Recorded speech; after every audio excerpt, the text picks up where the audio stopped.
On October 1, 1960, a wave of euphoria swept across Nigeria. After decades of British rule, the most populous nation in Africa was finally independent. The green and white flag was raised, symbolizing a new dawn filled with hope and immense promise. Leaders like Nnamdi Azikiwe, Tafawa Balewa, and Obafemi Awolowo stood as titans of this new era, representing the three major regions: the North, the East, and the West. The future seemed boundless.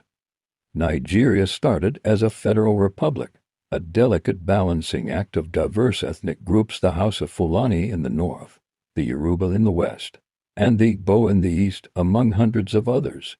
The initial parliamentary system was designed to give each region a voice. But this vibrant diversity also held the seeds of division. Regional politics quickly became a zero-sum game, where a win for one region was often seen as a loss for another. The political glue that held the nation together was already starting to weaken. The first major crack appeared during the 1964 general election. Allegations of widespread fraud, boycotts, and political maneuvering created a constitutional crisis. Prime Minister Tafawa Balewa's Northern People's Congress and its allies claimed victory.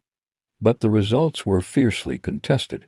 The political atmosphere grew toxic. Trust was eroding, and the sense of national unity that blossomed at independence was fading fast. The nation was teetering on a knife's edge. Then, on January 15, 1966, everything changed. A group of young, mostly Igbo, army officers staged a military coup. They assassinated Prime Minister Balewa, the premiers of the northern and western regions, and other high-ranking officials. The coup plotters claimed their goal was to end corruption and unify the country. However, because most of the assassinated leaders were from the north and west, and the new military head of state, General Aguiyi, was an Igbo, the coup was perceived by many Northerners as an ethnic power grab.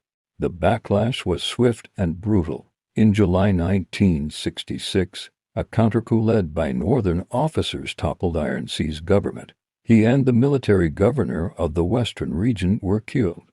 Lieutenant Colonel Yakubu Gowon, a Northerner, became the new head of state. This event triggered a horrific wave of ethnic violence. Pogroms targeting Igbo civilians erupted across the north, forcing hundreds of thousands to flee back to their ancestral homeland in the eastern region.